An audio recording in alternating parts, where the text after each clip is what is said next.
1월 29일 네트워크 매거진 시작합니다. 경남 진해의 한 사회적 협동조합이 방학 중 마을 어린이들에게 500원 급식을 제공하고 있습니다.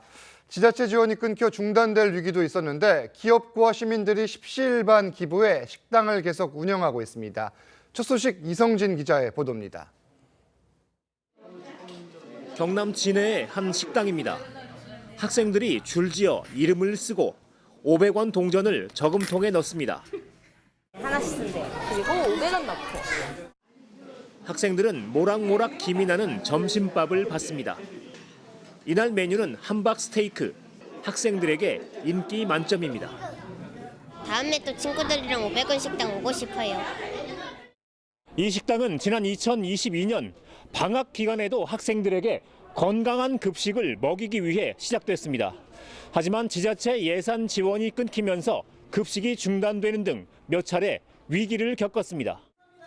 이 소식이 알려지자 지역 시민과 기업들이 십시일반 운영비를 기부했습니다.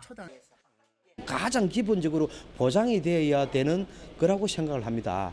어린 애들이 그런 부분에 좀 취약하다면 이거는 이 사회에서 좀 어른들이 나서야 될 거 아닌가.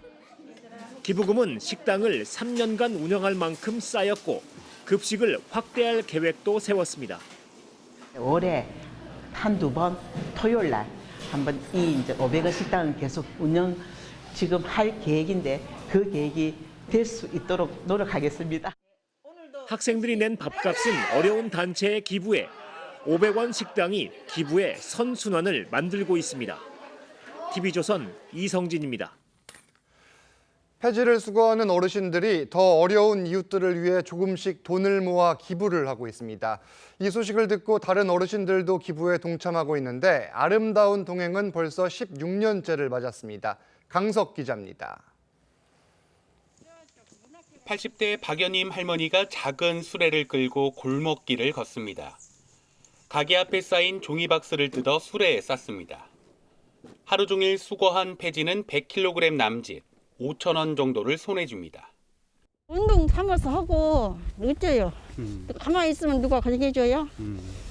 자식들한테 선벌려요. 내가 벌어서 써야지. 지자체에서 운영하는 공동작업장에서 어르신들이 종이 가방을 만듭니다. 10년 넘게 일한 80대 어르신은 한 달에 20만 원 정도 버는데 병원비와 생활비로 빠듯합니다. 저 혼자 있으니까 생활비도 보태고 가스비 전기요금 이런 것도 다 힘들고 그런데도 보태고 병원이 첫째야. 추운 날씨에 힘들게 일한 어르신들은 매년 수입의 일부를 기부하고 있습니다. 저 어떤 사람은 1,000원도 내고 10,000원도 내고 그렇게 해서 다 모아진 돈이었어요.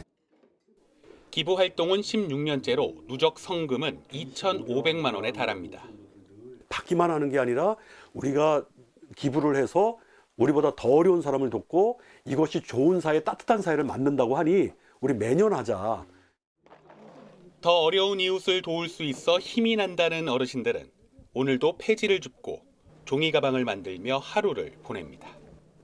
TV조선 강석입니다. 경북 문경엔 돌리네 지형에 물이 고인 습지가 있습니다. 이 석회암지대에선 보기 쉽지 않은 습지인데 문경시가 이곳을 중심으로 생태 관광을 본격화하기로 했습니다. 이심철 기자가 보도합니다. 돌리네 습지 탐방 지원센터 공사 현장입니다. 지금은 날씨 때문에 공사를 잠시 멈췄는데 다음 달 다시 시작해 올 연말 완공됩니다. 지원센터에서는 돌리네 습지 정보를 첨단 장비 등으로 얻을 수 있습니다. 문경시는 돌리네 습지를 중심으로 생태 관광을 본격화할 계획입니다. 환경부 생태관광 지역으로 선정됐고 세계 람사르 습지 인증도 앞두고 있습니다. 석회암 지대에서 보기 힘든 습지다 보니 희소성을 인정받았습니다. 습지가 람사르에 등록이 되고 또 생태관광지역으로 지정이 되다 보니까 주민들도 저 역시 마찬가지로 포부가 상당히 큽니다. 관광객이 쉽게 접근할 수 있게 진입도로도 새롭게 만듭니다. 2km에 이르는 단산터널이 만들어지면 고속도로와 중부 내륙철도에서 1시간 남짓 걸리는 이동 시간이 절반으로 줄어듭니다. 2, 3년 안에 단산 터널이 개통이 되면은 돌리네 습지의 접근성도 이게 좋아지고 또 문경 세제 관광지하고 연계성도 좋아질 것으로 봅니다. 문경시는 돌리네 습지와 주변 작은 석회동굴을 연계해 탐방 프로그램도 만들 예정입니다. 또 돌리네 습지를 세계 유네스코 지질공원으로 등재할 계획입니다. TV조선 이심철입니다. 국내에서 처음 개관한 완도 해양치유센터가 2달 만에 이용객 10,000명을 넘었습니다. 해수와 해조류 등 완도의 해양자원을 활용한 다양한 치유 프로그램 체험이 인기를 끌고 있습니다. 박건우 기자입니다. 수영복을 입은 가족들이 체온과 비슷한 해수풀에서 물놀이를 즐깁니다. 쏟아지는 물을 맞으며 몸 전체를 이완합니다. 평온하게 힐링한다고 해야 되나? 물 자체가 해수인데 몸에 닿았을 때 약간 온천수처럼 매끈거리는 느낌도 좋고요.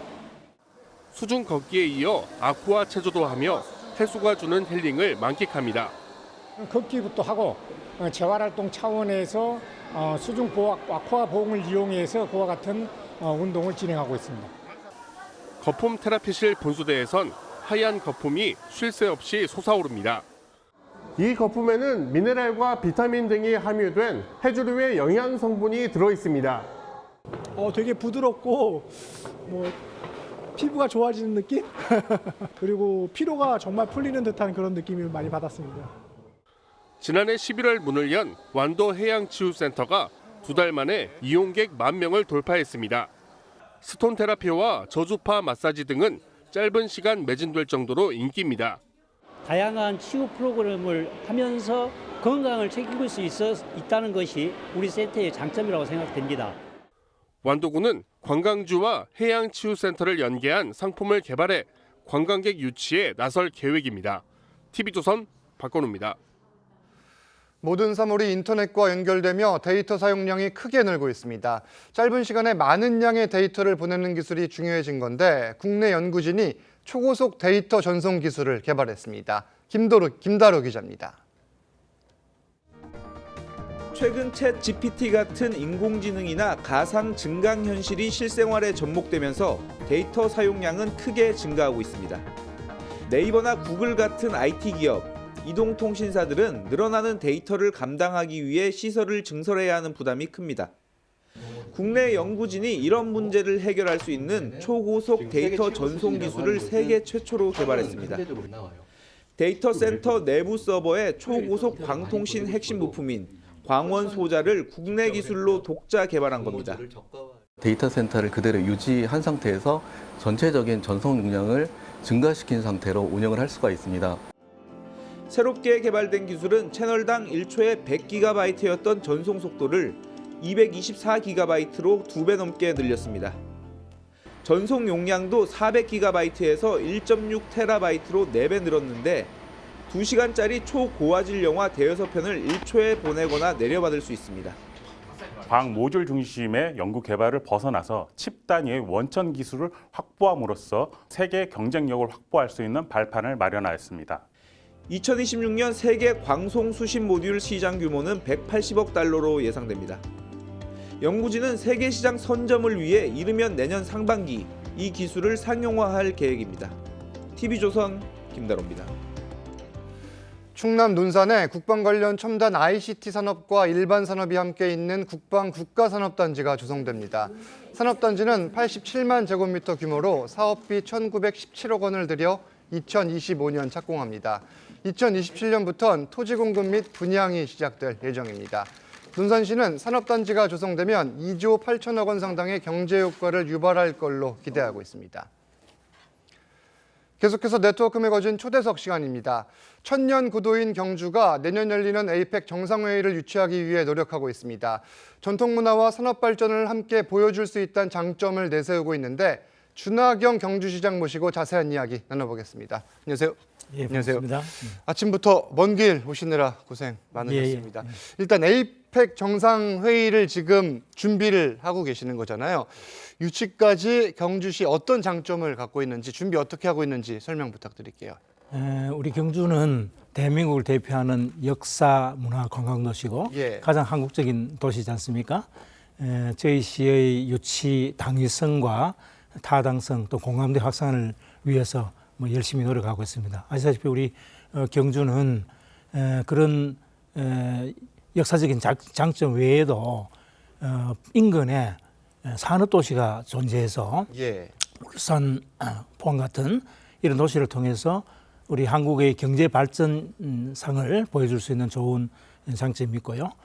또 경호가 매우 중요한데 회의장과 숙사가 3km 안에 이렇게 같이 밀집돼 있어서 모든 것을 안전하게 편리하게 할 수 있는 그런 장점이 있습니다. 그동안 또 수많은 국제회의 경험도 지니고 있어서 우리 경주가 이 백정상회의 최적지라고 저희들은 자신을 하고 있고 공감대 확산을 위해서 더 열심히 노력을 하겠습니다. 지금 지난해 범시민 추진위원회, 민간 추진위원회를 비롯한 민간 협력 체계도 다 구축이 돼 있는 상황인 거죠? 예, 그렇습니다. 경상북도와 또 경주시 차원에서 민간 지원위원회 또 시민 추진위원회 이런 민간 협력 체계를 갖추어서 포럼을 개최하고 또 서명운동을 전개하면서 공감대 확산에 주력을 해왔습니다. 특히 저희들이 100만 명 서명운동을 전개를 했는데 85일 만에 146만 5천 명을 기록하는 놀라운 성과를 보였습니다. 그만큼 우리 경주 유치에 대한 시민들의 열망 또 의지가 강하다는 것을 보여주는 거 아니겠습니까? 그래서 이제 정부에서 곧 유치 공모 절차를 진행해야 될 텐데 저희들이 잘 준비를 해서 우리 시가 꼭 유치가 될 수 있도록 최선의 노력을 다하겠습니다. 좋은 성과 있으시기를 이 자리를 빌어서 바라고, 그리고 경주가 이 미래 산업으로 원자력 산업 분야에 집중을 하고 있는데 구체적으로 어떤 산업을 진행 중이십니까? SMR로 해서 스몰 모듈러 리액터, 꿈의 에너지원이라고 얘기를 하는데요. SMR을 본격적으로 연구 개발하는 문무대학 과학연구소가 내년 준공을 목표로 저희 경주의 간포 지역에 지금 건설이 되고 있습니다. 그래서 여기에서 또 연구 개발된 SMR을 제조와 상용화 수출하는 SMR 국가산업단지가 우리 경주에 오기로 확정이 되었습니다.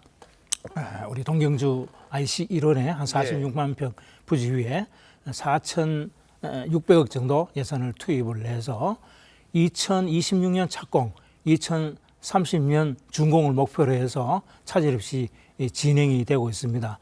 그리고 그 배후에 정주 단지로서 테크노폴리스 조성 사업도 지금 진행이 되고 있습니다. 우리 SMR 국가산업단지가 우리 경주 경제의 추동을 이끄는 운동이 될 수 있도록 최선을 다해서 노력하겠습니다. 알겠습니다. 그리고 경주 산업의 핵심 이 자동차 부품 산업으로 알고 있는데 이 미래차 시장이 계속 변화를 하고 있잖아요. 어떻게 대비를 하고 계십니까? 아시다시피 이제 우리 경주는 울산하고 포항 그 사이에 위치하고 있어서 자동차 부품 관련 기업이 전국 기초지자체 가운데 가장 많은 도시입니다.